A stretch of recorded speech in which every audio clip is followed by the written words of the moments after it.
오늘 우리에게 주시는 하나님의 말씀 데살로니가전서 5장 23절 말씀 우리 함께 봉독하겠습니다. 평강의 하나님이 친히 너희로 온전히 거룩하게 하시고 또 너희 온 영과 혼과 몸이 우리 주 예수 그리스도에 강림하실 때에 흠없게 보존되기를 원하노라. 아멘. 이 말씀은 오늘 우리에게 주시는 하나님의 말씀입니다. 우리는 성경에서 말하는 구원이 무엇인가라는 말씀에 대해서 우리 지금 이제 3주째 나누고 있고요. 오늘 말씀을 통해서 이 구원이란 무엇인가에 대한 말씀을 좀 이제 마무리하려고 합니다. 저희가 교회에 나오고 신앙생활을 하는 이유가 사람들이 다 이렇게 각자가 다양할 것 같아요. 교회에 나오게 되는 그런 계기나 동기들이 보면 다 이렇게 달라요. 하나님은 여러 가지 모양으로 우리를 불러주신다는 얘기예요. 어떤 분들은 교회를 나오고 신앙생활 하실 때 마음에 좀 평안을 얻기 위해서 세상에서 많이 힘들고 어려워서 교회 가면 혹시 내 마음에 평안을 얻을 수 있을까 해서 마음의 위로와 평안을 찾아서 교회를 나오기 시작하는 분들도 계실 겁니다. 그렇죠? 또 어떤 분들은 몸이 아픈데 병원에 가봐도 안 되고 이것저것 다 해봐도 좋다는 건 다 해봐도 별로 이렇게 효과가 없어서 혹시 교회 가면 이렇게 병도 고쳐준다 그러는데 혹시 내 아픈 것들이 치료될 수 있을까? 어떤 그런 계기를 통해서 교회를 나오게 되시는 분들도 있어요. 그렇죠? 그리고 어떤 분들이 세상에서 하도 이런 저런 사람들한테 치이다 보니까 그래도 교회 가면 사람들이 좀 더 괜찮지 않을까? 교회에서 좀 좋은 사람들 만나고 또 이렇게 함께 교제하고 그렇게 좀 살면 좋겠다 해서 그런 또 교제를 위해서 교회에 나오신 분들도 있을 거예요. 뭐 여러 가지 우리 삶에 많은 어려움과 또 환난들을 이렇게 기도하다 보면 해결될 수 있을까 해서 여러 가지 동기를 가지고 여러 가지 계기를 통해서 교회에 나오게 됩니다. 그렇죠? 다 괜찮아요. 어떤 계기로든 하나님이 우리를 부르시는 거예요. 그렇죠? 그런데 그렇게 교회를 나오고 신앙생활을 시작했으면 그 신앙생활의 결국은 궁극적인 이유는 뭐가 돼야 되는 거예요? 구원이 돼야 된다는 거예요. 구원. 영생이 있다는 걸 우리가 알려주고 있어요. 그 이유가 우리 베드로전서 1장 9절에서 분명히 말씀하고 있죠. 믿음의 결국, 우리가 신앙생활하고 교회를 다니는 이 믿음 생활의 결국은 뭐라는 거예요? 곧 영혼의 구원이라. 우리가 어떤 계기로 교회에 발을 들여놓고 신앙생활을 시작하고 모태신앙도 마찬가지입니다. 그러나 우리 신앙생활의 궁극적인 방향과 목적은 우리 영혼의 구원에 있어야 되는 걸 우리가 깨닫게 되는 것이에요. 요한일서 5장 13절에는 이렇게 얘기합니다. 같이 읽습니다. 내가 하나님의 아들의 이름을 믿는 너희에게 이것을 쓴 것은 너희로 하여금 너희에게 영생이 있음을 알게 하려 함이라. 신앙생활을 하면서 영생이란 단어에 대해서 아주 생소하고 이렇게 거리감이 느낀다는 것은 아직도 더 우리가 많이 가야 된다는 얘기예요. 이 모든 것들 하나님이 우리를 부르시고 우리로에게 믿음을 주시고 신앙생활을 하고 교회를 다니고 하나님의 말씀을 사랑하게 하는 거의 모든 궁극적인 이유는 뭐예요? 이 말씀을 통하여 우리에게 영생이 있음을, 이 영생이 예수 그리스도 안에 있음을 우리에게 알게 하시는 거예요. 그래서 구원이 하나님이 영생을 주시기 원하는 것이라고 우리에게 말씀을 드렸죠. 그래서 바로 이 영생이 예수님 안에 있고 이 영생이 예수님의 생명인 것을 우리가 알 수 있습니다. 그래서 그동안 우리 2주에 걸쳐서 같이 말씀을 나눴지만 구원이라는 말을 그냥 결과적으로 요약해서 말하면 예수 믿고 죄사함 받고 천국 가는 거라고 말씀드렸어요. 그런데 이게 교회를 처음 나온 분에게는 굉장히 어려운 얘기라고 말씀드린 거예요. 그래서 설명을 많이 했죠. 왜 죄사함, 이 죄인, 죄사함 이 얘기가 불편해요. 그런데 이 얘기를 설명해야 돼요. 왜 우리가 죄인이었음을 깨닫는 것, 이게 은혜라고 말씀드렸죠. 죄와 허물로 죽을 수밖에 없는 우리가 예수님 안에서 죄사함 받아야, 그렇죠? 죄사함 받아야 우리가 성령을 받고 예수의 생명을 가지고 우리가 천국에 갈 수 있기 때문에. 그런데 이걸 좀 더 실제적인 측면에서는 구원을 이렇게 말씀드릴 수 있다고 얘기했어요. 구원은 죄와 허물로 죽었던 우리의 영이 예수님 안에서 새 생명을 얻은 것이다 라고 말씀드렸어요. 구원은 새 생명을 얻는 거예요. 그래서 거듭난다라고 말씀하는 거예요. 죽었던 영혼이 새로 태어나 새 생명을 얻는 거예요. 그 생명은 우리의 바이오 생명도 아니고 푸시케의 생명도 아니고 하나님의 생명, 조회의 생명, 하나님 안에 있던 생명, 예수 그리스도 안에 넘치는 생명, 그 영생하는 생명을 하나님의 호흡, 루하, 아담의 코에 생기를 불어넣으셨던, 그래서 영혼을 사는 존재라 만들어 주셨던 그 하나님의 생명을 얻는 거예요. 그렇죠? 예수님 안에 그걸 주셨는데 그 생명을 예수님께서 믿는 우리에게 주셨어요. 그렇죠? 그 예수의 생명을 얻는 것, 예수님 안에 생명을 얻는 게 구원이에요. 그래서 요한복음 3장 16절은 예수 그리스도를 믿는 자는 멸망치 않고 심판을 받지 않는다는 거예요. 영생을 얻게 하려 하십니다. 구원이 뭐예요? 영생을, 예수 그리스도 안에 있는 생명을 얻어 영생을 얻게 하는 게 구원이다라고 말씀을 드렸습니다. 그래서 한마디로 우리가 구원을 다시 한번 정리하면, 구원은 예수님 안에서 새 생명을 얻는 것이고, 그 새 생명을 지난주에도 말씀드렸다시피 매 순간 누리는 삶을 살아야 되는 거예요. 이게 구원을 이뤄가는 삶이에요. 매 순간 새 생명을 풍성하게 누리며, 뿐만 아니라 이 예수 그리스도 안에 있는 새 생명을 전하는 삶을 살아가는 삶까지가 다 포함되어 있는 거예요. 이게 우리의 구원이라는 것 안에 다 포함되어 있는 거예요. 그래서 구원은 부르심인 동시에 사명이 되는 것이에요. 그래서 두렵고 떨림으로 우리의 구원을 이뤄가야 될 이유가 분명한 것인 줄로 믿습니다. 그렇죠? 그러므로 성도님들의 신앙생활을 한마디로 우리가 이야기하면 새 생명 안에서 온전한 구원을 이루는 거예요. 새 생명 안에서 온전한 구원을 이뤄가는 것. 이것이 바울이 두렵고 떨림으로 너희의 구원을 이루라 라고 빌립보서 2장 12절에서 말씀하신 내용과 같은 내용인 줄 압니다. 이 새 생명 안에서 온전한 구원을 이룬다, 이 얘기를, 이 사람을 사도 바울은 어떻게 불렀냐면 성령 안에 새 사람이라고 불렀어요. 우리가 누구라고요? 그리스도인의 다른 이름이 뭐라고요? 성령 안에 새 사람. 같이 한번 따라해 보시기 바랍니다. 성령 안에 새 사람. 우리 그리스도인을 부르는 다른 이름이 성령 안에 살아가는 새 사람이라고 얘기하고 있어요. 왜 그래요? 우리가 이전에는 죄와 사망의 법 안에 있었어요. 죄의 권세 아래 있던 우리가 예수 그리스도 안에서 해방되어진 거예요. 자유케 되어진 거예요. 그래서 로마서 8장 1절까지는 뭐라고 얘기해요? 그러므로 그리스도 예수 안에 있는 자에게는 결코 정죄함이 없나니 이는 그리스도 예수 안에 있는 생명의 성령의 법, 생명의 성령의 법이 죄와 사망의 법, 옛사람이에요. 우리 죄와 사망의 법에 갇혀 있어 종로를 하는 우리를 생명의 성령의 법이 죄와 사망의 법에서 너희를 해방하였느니라. 성령의 법 안에 우리를 우리를 자유케 하셨다는 얘기예요. 그렇죠? 이것이 어떻게 가능했다고 바울은 얘기하는 거예요? 예수 그리스도의 십자가의 죽으심, 이 대속, 우리를 향한 속량하심으로, 죄값을 예수님이 대신 지불하심으로 우리는 죄에서 해방되어진 거예요. 예수님이 우리 죄값을 다 지불하시고 대신 죽으심으로 우리는 예수님 안에서 새 생명을 얻게 되고, 이제는 어디 안에 거하는 거예요? 죄의 법이 아니라 감옥, 죄의 권세가 아니라 성령의 권세, 새 사람을 입게 하셨다고 말씀하시는 거예요. 그러면서 바울이 하는 얘기가, 그렇기 때문에 이것을 은혜라고 얘기하잖아. 이 큰 은혜를, 왜요? 우리의 힘으로, 우리가 아무리 노력하고 애써도 우리 스스로가 구원할 수 없는 이 하나님의 생명을 예수님 안에서 얻었잖아요. 그렇죠? 그렇기 때문에 이제 그 새 생명을 얻은 성령 안에 있는 새로운 삶을 살게 된 사람은 우리 육체의 남은 때를 이제는 더 이상 육신을 위하여 자기의 만족과 유익을 위해 사는 것이 아니라 하나님을 기쁘시게 하는 삶을 살아야 된다라고 바울은 얘기하고 있는 것입니다. 이 얘기를 바울 사도만 하고 있는 것이 아니에요. 이 베드로 사도도 마찬가지로 베드로전서 1장 13절에서 17절에 이 얘기를 하고 있습니다. 같이 한번 우리 읽어보겠습니다. 그러므로 여러분은 마음을 가다듬고 정신을 바짝 차리고 예수 그리스도께서 다시 오실 때에 주실 은혜를 간절히 기다리십시오. 여러분이 전에는 몰랐던 온갖 욕심을 따라 살았지만 이제는 순종하는 자녀답게 하나님께 복종하십시오. 그리고 여러분을 부르신 하나님이 거룩하신 것처럼 여러분도 모든 행동에 거룩한 사람이 되십시오. 성경에도 내가 거룩하니 너희도 거룩하라고 쓰여 있습니다.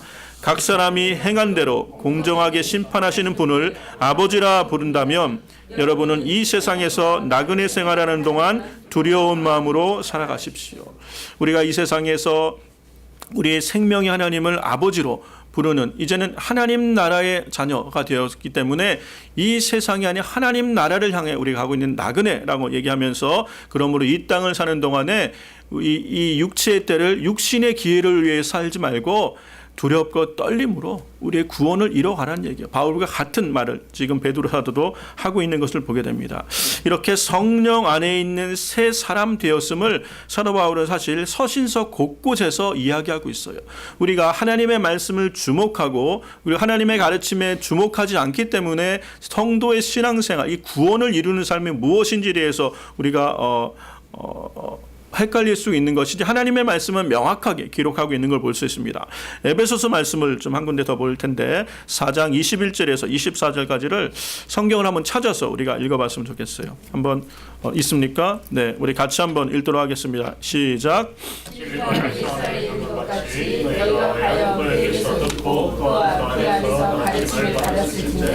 너희는 유혹의 욕심을 따라 썩어져가는 구습을 쫓는 옛사람을 벗어버리고 오직 신령으로 새롭게 되어 하나님을 따라 의와 진리의 거룩함으로 지으심을 받은 새 사람을 이루라.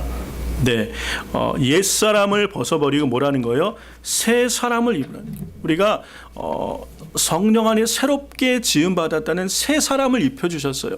우리의 영을 하나님이 새롭게 하시고 우리에게 생명을 주실 뿐 아니라 우리가에게 새 옷을, 새 사람의 정체성을 우리에게 입혀주셨다는 거예요. 그래서 골로새서 3장 9절과 10절은 이렇게 얘기합니다. 같이 읽겠습니다. 너희가 성령과 옛사람과 의를 벗어버리고 새 사람을 입었으니 이는 자기를 창조하신 자의 형상을 쫓아 지식에까지 새롭게 하심을 받는다. 네, 우리가 이 새 사람을 입는다는 게 뭐냐면 우리를 창조하신 자의 형상을 닮아가는 것이에요. 여러분, 우리 그리스도인들은요 무엇을 가졌다고 그랬어요? 하나님의 생명을 가졌잖아요. 그렇죠? 그러면 하나님을 닮아가는 거예요. 당연하게 그렇게 돼 있어요. 하나님의 생명을 가진 자는 그 생명 주신 분을 닮아가는 거예요. 여러분, 우리가 어렸을 때 깐난아기는 다 똑같은 것 같은데 자라면서 누구를 닮아가요? 생명을 주었던 부모님을 닮아가게 돼 있는 거예요. 마찬가지로 하나님의 생명을 가졌잖아요. 우리가 예수의 생명을 가졌으면 예수 그리스도를 닮아가게 돼 있고 창조하신 하나님의 아버지라 부르는 우리가 그분을 닮아가게 돼 있는 거예요. 그래서 그 형상을 쫓아 그에게까지 닮아갈 뿐 아니라 지식에까지 새롭게 되는 거예요. 하나님 아는 지식에서 그분을 자라가라고 우리가 말씀하는 거. 이게 성도의 구원이고 신앙 생활인 것을 우리에게 말씀하고 있죠. 그래서 이 바울 사도와 베드로 사도가 말하는 이 주님 앞에 설 때까지 우리가 온전한 구원을 이루어갈 것을 지금 우리에게 얘기하고 있는 거예요. 그렇죠? 예수님 앞에 설 때까지 우리가 영으로 새롭게 된 우리가 온전한 구원을 이루어가라 라고 말씀하는 이 온전한 구원에 대해서 오늘 마무리를 하려고 합니다. 그래서 구원이란 무엇인가? 온전한 구원을 우리가 이뤄가는 거예요. 이 온전한 구원이 무엇인가에 대해서 우리에게 잘 보여주고 있는 말씀이 우리가 오늘 읽은 이 본문 말씀 데살로니가전서 5장 23절 말씀인데요. 우리 다시 한번 읽겠습니다.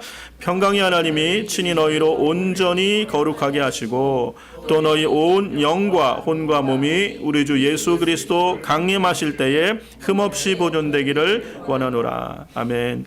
이 온전한 구원이 창조주 하나님, 우리 모든 영의 아버지 되시는 그 하나님을 닮아가는 것, 그렇죠? 그분의 거룩하심처럼 우리가 거룩한 형상을 이루어가는 것, 그렇죠? 이것을 우리가 말씀하고 있는데, 그러기 위해서는 우리가 우리의 온 영과 우리의 혼과 우리의 육이, 우리 몸이 우리 주 예수 그리스도 강림하실 때에 흠없이 보존되어지는 거예요. 이것을 온전한 구원이라고 말하며, 이 온전한 구원으로 자라가는 성도에게 베드로전서 1장 7절에는 칭찬과 영광과 존귀가 있게 될 것이라고 약속하고 있는 것을 보게 됩니다. 오늘 이 온전한 구원, 이것은 사실 굉장히 실제적인 거예요. 이게 온전한 구원이라고 해서 이게 추상적인 것이 아니라 굉장히 구체적이고 실제적인 것을 우리가 알 수 있습니다. 성경이 우리에게 알려주시는 그 중요한 인간의 본질은 영과 혼과 육으로 되어 있다고 말씀하고 있어요. 그렇죠. 우리가 영으로 그리고 혼으로 육으로 되어 있는 존재예요.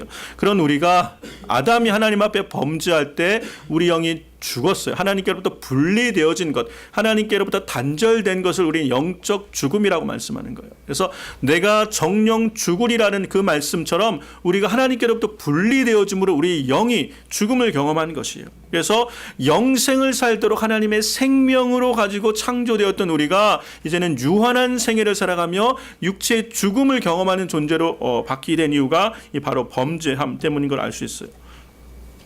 그렇죠? 그랬던 우리를 예수 그리스도께서 우리에게 새 생명을 주셨잖아요. 그 우리에게 주셨던 영원한 생명을 회복하시려고 예수님이 이 땅에 오셔서 누구든지 저를 믿는 자마다 이 멸망, 심판을 받지 아니하고 예수의 하나님의 생명, 영생을 얻게 하려 하십니다. 우리가 예수 그리스도에 대해서 이 영생을, 생명의 새롭게 하심을 입은 거예요. 그래서 새 생명을 받은 거예요. 그렇죠. 이것이 구원이다라고 말씀드렸어요. 그러니까 구원받은 성도의 삶은 이 새 생명과 밀접한 관계가 있는 거예요. 전혀 우리의 노력과 우리의 공로와 의지로는 얻을 수 없는 하나님의 생명이에요. 하나님께 속해서 하나님을 닮아갈 수 있는 그 생명을 오직 예수 안에 주신 거예요. 이 예수를 믿음으로 이 하나님의 생명을 받은 우리가 이제 구원의 삶은 이 새 생명으로 사는 삶이라고 성경은 얘기하고 있어요. 그래서 하나님의 거룩하심처럼 그분의 거룩함을 닮아가는 온전함에 이뤄가는 삶은 새 생명으로 살아가는 삶이다 라고 말씀하고 있는 거죠. 이것을 사도 바울은 로마서 6장 4절에서 이렇게 현대인의 성경으로 같이 보겠습니다. 우리는 그분의 죽으심과 연합하여 세례를 받음으로써 그분과 함께 묻힌 것입니다. 이것은 그리스도께서 죽은 사람 가운데서 아버지의 영광으로 살아나신 것처럼 우리도 새로운 생명 가운데 살도록 하기 위한 것입니다. 우리가 예수 그리스도를 믿을 때 예수 그리스도와 함께 연합되어진 거예요. 그분과 함께 예수를 믿음으로 세례를 받잖아요. 신앙 고백을 할 때는 내가 예수 그리스도와 연합되어져서 나의 옛사람은 죽고 예수 그리스도의 새 생명이 내 안에 와서 이제는 내가 새 생명 가운데 살아가는 삶임을 고백하는 것이 세례예요.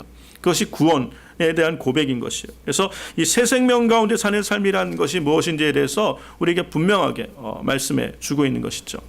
예수 그리스도를 만나고 그분의 새 생명을 경험하고 이제는 그 영원하신 하나님과 화목하며 또 교제하며 그분의 풍성하신 은혜를, 여러분 우리 하나님께는 모든 부유하심이 있잖아요. 그 하나님의 모든 부유하심, 우리 하나님이 우리에게 주시기 원하시는 그 하나님 아버지께서 우리에게 주시기 원하시는 그 모든 하나님의 풍성함을 누리며 살아가라고 우리에게 허락하시는 것이 구원이에요. 그것이 구원의 삶이, 그 삶을 우리가 살아가야 되는 것이 맞죠. 그런데 이것이 우리에게 주시기 원하시는 하나님의 구원인데 실상 우리가 이 땅을 살아가면서 누리는 구원은 이 하나님의 모든 부유하심을 누리지 못하는 것이에요. 예수 그리스도를 믿고 구원받고 새 생명을 가졌는데도 그 감격과 기쁨이 얼마 가진 못해요. 그리고 다시 우리의 삶은 마치 일상에 이전에 아무 일도 없었던 것처럼 옛사람의 모습을 그대로 살아가고 있어요. 그래서 세상에서 막 힘들고 그렇게 치열하게 살다가 주일날 와서 뭔가 좀 아련하게 그렇게 그냥 위로 정도 느끼고 이게 아닌데라고, 그리고 또 다시 세상에 돌아가고, 이 모습이 계속 반복되고 있는 것이에요. 도대체 무엇이 문제인가? 왜 우리가 성령으로 새롭게 되었고 성령 안에 새 사람을 지은 바 되었다 그러고 이제는 예수의 생명으로 살아가라 그랬는데 왜 여전히 우리는 육신대로 살아가는 삶에서 자유하지 못할까? 이 고민을 사실 사도 바울도 했던 고민이에요. 그래서 로마서 7장에 바울의 이 고뇌했던 모습이 자세히 나와 있어요. 그렇죠? 우리 같이 한번 읽어볼까요? 로마서 7장 말씀 18절에 20절 좀 길지만 바울이 이 고민을 같이 하고 있었던 거 우리가 한번 보면서 같이 한번 잘 생각하면서 읽겠습니다. 선한 일을 하고 싶으면서도 그것을 실천하지 못하는 것을 보면 나의 옛 성품 속에는 선한 것이 없음을 알 수 있습니다. 나는 내가 바라는 선을 하지 않고 원치 않은 악한 일을 하고 있습니다. 만일 내가 원치 않은 것을 한다면 그렇게 하는 것은 내가 아니라 내 속에 있는 죄입니다. 하나의 원리를 발견하는데 그것은 선한 일을 하려는 나에게 악이 함께 있다는 사실입니다. 나의 내적 존재는 하나님의 법을 좋아하지만 내 육체에는 또 다른 법이 있습니다. 그것이 죄의 종으로 만들고 있다는 것을 알았습니다. 아, 나는 얼마나 비참한 사람인가요? 누가 나를 구해내겠습니까? 우리 주 예수 그리스도를 통해 나를 구원해 주신 하나님께 감사합니다. 아직도 내 마음은 하나님의 법을 따르고 육신은 내 죄의 법 아래 있습니다. 이것이 육신적 그리스도인의 삶의 모습이에요. 그런데 이 삶이 성령 안에 새로운 삶으로 변화되는 것을 어떻게 가능한지를 사도 바울이 8장에서 우리에게 자세히 설명해 주었죠. 8장이 중요하다고 말씀드렸어요. 여러분, 우리 인간이 영과 혼과 육으로 지배받았는데 이 혼이 중요한 것이 혼의 작용이 많은 성도님들이 예수님 안에서 새 생명을 얻음으로 영적으로 살아났어요. 영의 구원을 경험했는데 여전히 우리가 혼과 육이 새로워지지 않기 때문에 우리가 이 어려움, 이 힘든 삶을 살아가는 거예요. 신앙생활은 영으로 하는 게 아니라 실제적으로는 우리 혼과 육으로 하는 것이잖아요. 이 혼이라는 게 중요해요. 혼이라는 게 우리의 지정의, 우리의 전 사람의 인격이 거하는 장소예요. 사람의 사고와 기간, 생각하는 모든 작용이 이 혼의 작용인 거예요. 혼의 작용. 그래서 성경은 마음이다라고 얘기해요. 마음의 모든 작용을 혼적 작용인 것을 알 수 있어요. 그런데 영으로는 새롭게 태어났는데 그 영이 혼을 지배함으로 우리가 영에 속한 삶을 살아야 되는 것이 새 생명 가운데 사는 삶이에요. 혼이 가운데 있어요. 그리고 영이 살아났어요. 육이 있어요. 이 새 생명의 영이 우리 혼을 지배하여 혼까지도 하나님 안의 지식에까지도 새롭게 되어 삶을 영적인 사람이라고 얘기해요. 성령의 이끌림과 되는 사람, 성령의 지배를 받는 사람, 새 생명 가운데 살아가는 성령 안에 있는 새 사람이 되는 거예요. 영이 혼을 지배할 때. 그런데 그 혼이 육신에게 붙으면 어떻게 되는 거예요? 육신이 원하는 대로 살아가고 육신의 생각과 내 육신의 만족과 기쁨과 즐거움을 얻는데 내 모든 혼적 작용이 같이 활동한다면 그건 뭐예요? 육신적인 사람이 되는 거예요. 그래서 성경 로마서 8장은 영적인 사람과 육신적인 사람이 어떻게 다른지를 우리가 말씀하고 육신적인 삶으로는 절대 하나님을 기쁘시게 할 수 없다. 하나님의 영이 거하는 사람은 성령의 사람은 영의 인도함을 받아야 된다. 그래서 성령께서 우리 안에 거하는 영이 우리의 혼을 지배해서 성령의 법에 순종하여 가는 삶이 하나님의 뜻을 이루는 삶을 살아갈 수 있다라고 바울이 우리 가운데 이야기하고 있는 것이에요. 그래서 우리가 오늘 고민하는 것은 이 고민을 우리가 해야 돼요. 왜 나는 정말 우리가 생각할수록 있을 수 없는 말할 수 없는 하나님의 은혜 가운데 죽었던 우리 영이 살아나고 우리가 예수 안에 새 생명을 얻었으면서도 왜 아직도 나는 육신 가운데 살아가고 있고 그 하나님 안에 있는 풍성한 삶을 누리지 못하며 하나님 앞에 이렇게 쓰임받는 삶을 살지 못하고 여전히 우리는 육체 가운데 살아갈 수밖에 없을까? 이 고민을 해야 되는 것이에요. 어떻게 해야 하나님이 쓰시는 사람이 되고 어떻게 해야 우리가 쓰임받는 축복의 통로로 정말 하나님이 우리를 자녀 삼으셨다면 하나님의 자녀의 권세를 가지고 살아가는 삶을 살아갈 수 있을까? 우리를 그렇게 세상에 보내셨잖아요. 우리를 그렇게 쓰기를 원하시잖아요. 그렇게 쓰임받는 생애를 살다가 하나님 앞에서 영광과 존귀와 칭찬과 영광과 존귀함을 누리는 그런 삶을 살아야 되는 것이에요. 어떻게 우리가 그렇게 성령께 쓰임받는 삶을 살 수 있을까? 두 가지를 우리가 기억을 해야 돼요. 첫 번째가 이 마음, 이 사람의 모든 혼적 작용, 우리의 인격이 머무는 곳, 우리의 모든 의지와 생각과 모든 결정이 내려진 이 마음, 혼이 거하는 이 마음이 새로워져야 돼요. 새로워져서 성령의 지배를 받을 수 있을 때 우리는 성령 안에 있는 새 사람으로 하나님이 우리 안에 마음껏 하나님의 일들을 이루시는 성령께 쓰임받는 삶을 살 수 있는 것이에요. 여기에 대해서 사도 바울 로마서 12장 1절과 2절에서 이것을 잘 말씀하고 있는데 우리가 현대인의 성경으로 읽어보겠습니다. 그러므로 형제 여러분, 내가 하나님의 자비를 생각하며 권합니다. 여러분의 몸을 하나님이 기뻐하시는 거룩한 산 제물로 드리십시오. 이것은 여러분이 드릴 영적 예배입니다. 여러분은 이 세상을 본받지 말고 마음을 새롭게 함으로 변화를 받으십시오. 그리하면 하나님의 선하시고 기뻐하시고 온 뜻이 무엇인지 알게 될 것입니다. 하나님의 뜻을 알고 하나님의 뜻을 이뤄가는 삶을 살기 위해서는 어떻게 하라는 거예요? 마음의 새롭게 하심을 받아 변화되어야 된다고 얘기하는 거예요. 이 세대를 본받지 말고 우리의 마음이 새롭게 하심으로 변화를 받아야 하나님의 뜻이 보이는 거예요. 그렇죠? 우리의 지정의, 우리의 인격이 성령의 법 안에 들어가서 성령 안에서 우리가 하나님을 알아갈 때에 하나님의 뜻이 보이고 그 뜻에 순종하는 삶을, 사명 있는 삶을 살아갈 수 있다는 것이요. 이 마음이 중요하다고 말씀드렸어요.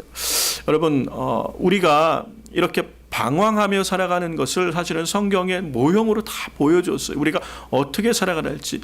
하나님께서는 400년이 넘는 시간을 애굽의 종으로 살아갔던 하나님의 백성, 아브라함의 후손들, 하나님의 언약 선택받은 하나님의 백성이지만 400년을 종으로 살아갔던 그들을 모세를 통하여 구원하셨어요. 이걸 구원이에요. 하나님 구원해 내셨죠. 그런데 하나님이 그들을 구원하셔서 약속하신 땅에 들여보내시고 열방이 하나님이 계심을 알고 이스라엘 보면서 하나님께로 돌아오게 하기 위해서 그들을 구원하시고 그들을 시내산에 데려가셔서 언약을 맺으시고 하나님의 제사장 나라로 삼으셨는데 그들의 뭐가 바뀌지 않은 거예요? 그들은 신분이 바뀌었어요. 영적으로는 이젠 더 이상 죄의 노예가 아니라 하나님의 자녀, 제사장 나라, 하나님의 백성, 영적인 신분이 바뀌었는데 뭐가 안 바뀐 거예요? 그들의 생각이 안 바뀌고 그들의 삶의 태도가 안 바뀌니까 어떻게 된 거예요? 바로 가나안 땅에 들어가지 못하는 거예요.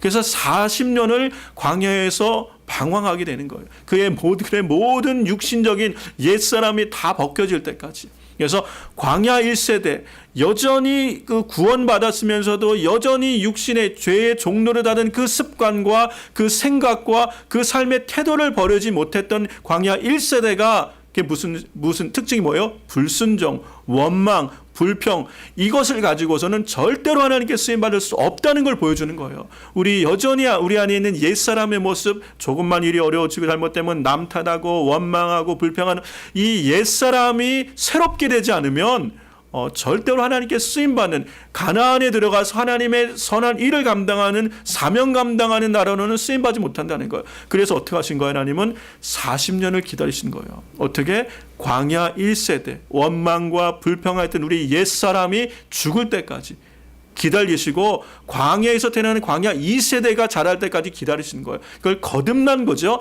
한마디로 우리 1세대 옛 자아는 다 죽고 정과 욕심으로 살았던 옛 사람은 죽고 성령 안에 새로 태어난 이 거듭난 인격이 성장할 때까지 기다리셔서 그 다음에 어딜 보내신 거예요? 가나안에 보내신 거예요. 그래야 사명을 감당할 수 있으니까. 그래야 믿음으로 순종하여 하나님의 영광을 볼 수 있으니까.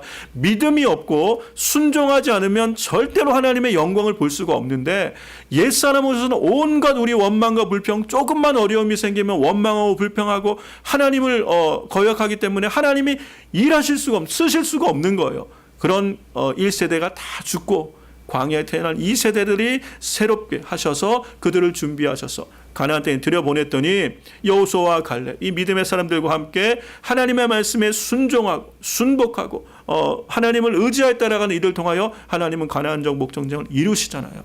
하나님의 사명을 이루시잖아요. 하나님의 선하시고 기뻐하시고 온전한 뜻이 무엇인지를 분별하여 이루어가게 하신 것, 이게 구원을 이뤄가는 삶이에요. 이게 오늘 우리의 삶이 두렵고 떨림으로 구원을 이뤄가는 거예요.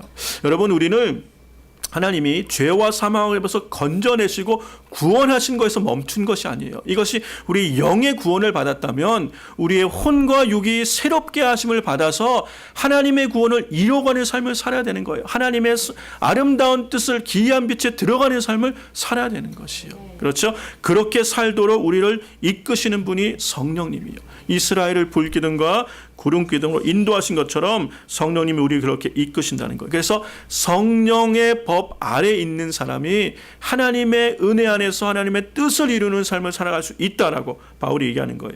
로마서 8장 5절에서 16절까지 현대인의 성경으로 한번 읽고 우리 말씀을 정리합니다. 같이 한번 보세요. 로마서 8장 5절에서 16절 말씀 보세요. 육신을 따라 사는 사람은 육신의 일을 생각하지만 성령을 따라 사는 사람은 성령의 일을 생각합니다. 육신의 생각은 죽음을 뜻하고 영적인 생각은 생명과 평안을 뜻합니다. 육적인 사람은 하나님의 법에 복종하지도 않고 또 복종할 수도 없기 때문에 하나님과 원수가 되고 맙니다. 육신의 지배를 받는 사람은 하나님을 기쁘시게 할 수 없습니다.